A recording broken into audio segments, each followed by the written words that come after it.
ओम श्री हरि श्री भगवद गीता सरल हिंदी पद्यानुवाद। वसुदेव सुतं देवं कंस चाणूरमर्दनं देवकी परमानंदम श्री कृष्णं वंदे जगद्गुरुं। गोविंद आपकी वस्तु आपको अर्पण हो, कृपा बने जीवन सर्वांग समर्पण। ओम श्री हरि अर्पणमस्तु। तीसरा अध्याय कर्मयोग। अर्जुन ने पूछा, आपकी जनार्दन यही मान्यता यदि है, कर्म के सामने उत्तम ज्ञान बतावें, फिर घोर कर्म में मुझे लगाते क्यों हैं?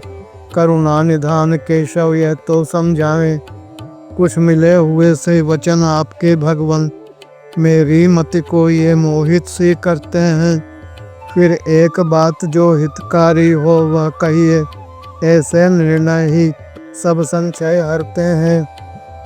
श्री भगवान ने कहा, हे अनग लोक में दो प्रकार निष्ठा के प्रिय पार्श यही पहले मैंने बतलाया। जो ज्ञानी है वे ज्ञान योग से रहते, निष्काम कर्म योगी करते समझाया। कोई चाहे कर्मों को नहीं करूं मैं, निष्क्रियता से निष्कर्म नहीं बन जाता। इन कर्मों को त्यागने मात्र से भाई, परम सिद्धि को कोई कभी न पाता। अर्जुन, कोई भी किसी काल में देखो, क्षण भर भी क्या कर्म के बिना रहता है। इन प्रकृति जात त्रिगुणों से सारा जग ही परवश होकर के कर्म सदा करता है।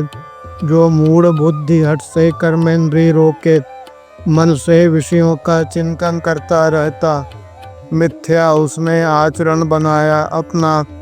दंभी ऐसे जन को अर्जुन में कहता, पर जो इंद्रिय गण को मन से वश में करके कर्मेंद्रिय द्वारा कर्म योग करता है। कर्मों को करते जो आसक्ति रहित है, आचरण उसी जन का उत्तम रहता है। इसलिए नियत जो कर्म हुए तेरे हैं, निज धर्म जान उनका करने वाला बन। नहीं करने से कर्मों का करना उत्तम, तन पोषण का भी कर्म बिना क्या साधन। जो यज्ञ कार्य से भिन्न कर्म रहते हैं, उन कर्मों द्वारा ही नर बंधन पाता। जो हो अनासक्त प्रभु के निमित्त ही अर्जुन, कर्मों का करना ही तेरा रह जाता।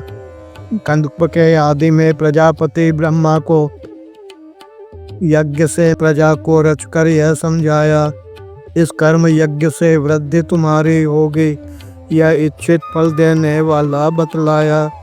तुम यज्ञ करो, देवों की उन्नति होगी, वे देव तुम्हारी उन्नति सदा करेंगे। यो आपस में दोनों ही उन्नत होकर उस परम श्रेय को पाकर दुख हरेंगे। यज्ञ से बढ़ाए गए देवगण तुमको इच्छित भोगों को बिना याचना देंगे। अर्जुन, निश्चय ही चोर पुरुष वे होते जो बिना दिए इनको अपना सुख लेंगे। वे उत्तम जन पापों से मुक्त बनेंगे। यज्ञ से शेष जो बचा हुआ पाते हैं, अपने शरीर पोषण ही जो जीते हैं, वे पापी जन पाप ही सदा खाते।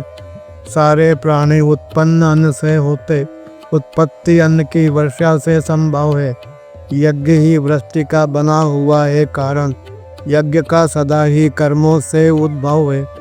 ये कर्म सभी उत्पन्न वेद से होते, उत्पत्ति वेद की अविनाशी से जानो। यो अक्षर ब्रह्म समाया जो सब में है, यज्ञ में प्रतिष्ठित सदा हुआ यह मानो। इस भांति पार्थिव सृष्टि चक्र चलता है, इसके विरुद्ध जो जन वर्तन करता है, वह इंद्रिय सुख का राह भोगने वाला व्यर्थ ही पाप की आयु लिए रहता है। पर जो मनुष्य आत्मा में ही रति वाला, आत्मा में ही जो तृप्त हुआ करता है, अपने से रत्न ही संतुष्ट सर्वदा होता, उसका कोई कर्तव्य नहीं रहता है। जग में है उसका करने से न प्रयोजन, नहीं करने से भी कोई हानि नहीं है। संपूर्ण चराचर में संभाव हुआ वह संबंध स्वार्थ का कुछ भी नहीं कहीं है। इससे अर्जुन आसक्ति रहित होकर तू बस भली भांति कर्तव्य सदा अपना कर। जो अनासक्त हो पुरुष कार्य रस रहता होता मंगलमय परम तत्व को पाकर जनकादि हुए जितने भी हैं ज्ञानी जन कर्मों द्वारा ही परम सिद्धि है पाई।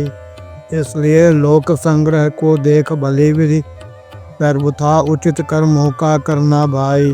जो जैसा आचरण करें उत्तम जन दूसरे पुरुष उसके पथ पर चलते हैं।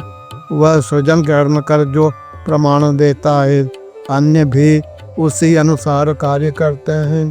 हे अर्जुन तू मुझको ही देख यहाँ पर तीनों लोकों में कुछ कर्तव्य न मेरा क्या वस्तु यहाँ पर जो मुझको पाना हो तो भी मैं हूँ यह कर्म कर रहा तेरा।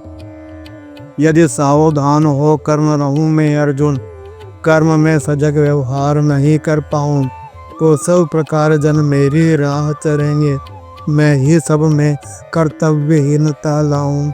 हे पास नहीं यदि कर्म करूं मैं अपने तो रहूं लोक को भ्रष्ट बनाने वाला करने वाला मैं बनूं वर्ण संकर का संपूर्ण प्रजा को रहूं मारने वाला।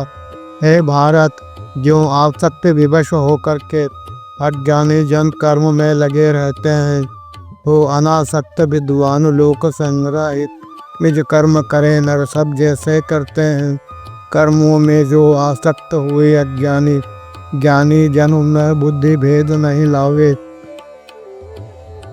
पर स्वयं योग निष्ठावित होकर अपने कर्तव्य करे उनसे भी कर्म करावे।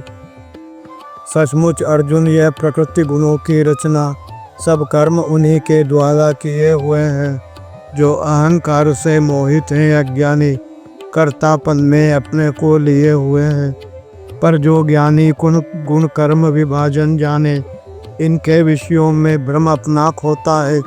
संपूर्ण गुणों में गुण ही वर्त रहे हैं यह मान कभी आसक्त नहीं होता है।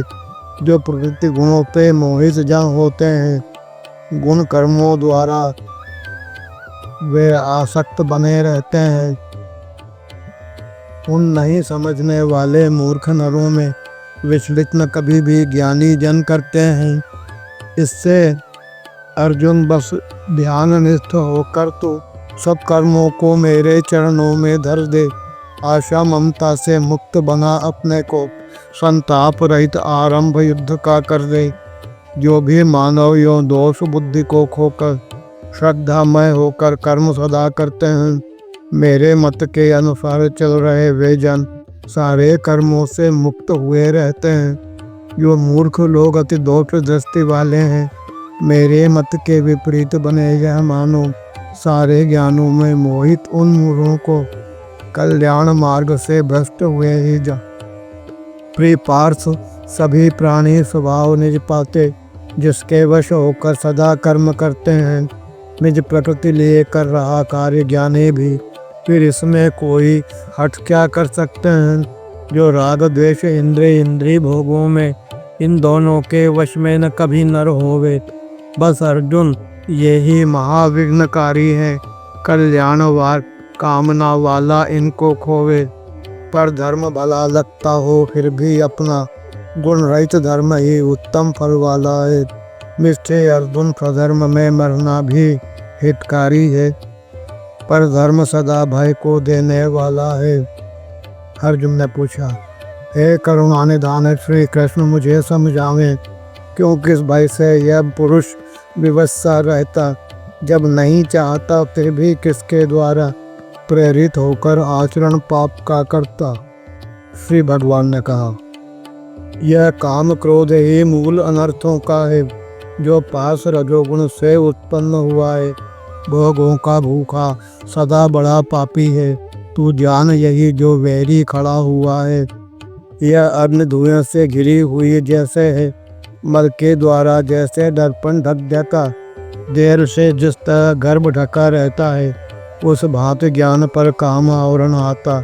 हे कुंती सुत यह काम अग्नि जैसा है पूरा न कभी होता न पुतुष्ट करता है। सर्वदा ज्ञानियों के इस बेरी द्वारा वह परम ज्ञान ही ढका हुआ रहता है। इंद्रिय समूह मन और बुद्धि ये सारे इसके निवास के धाम कहे जाते हैं। यह काम ज्ञान विज्ञान नाश करता है, इस पापी का वध कर संकट हरना है। इस तरह से ये इंद्रियां शक्तिशाली हैं, पर बुद्धि सूक्ष्म बलवती सदा मन से है। आत्मा उससे भी परे पार्श्व होता है। यो जान भले विधि आत्म तत्व की महिमा, बस बुद्ध योग से मन को वश में लाकर इन काम रूप दुर्जय रिपु का वश कर दे। ए पार्थ तुझे यह सार कहा समझा कर। हरि ओम तत्सत। श्री कृष्णार्पणमस्तु।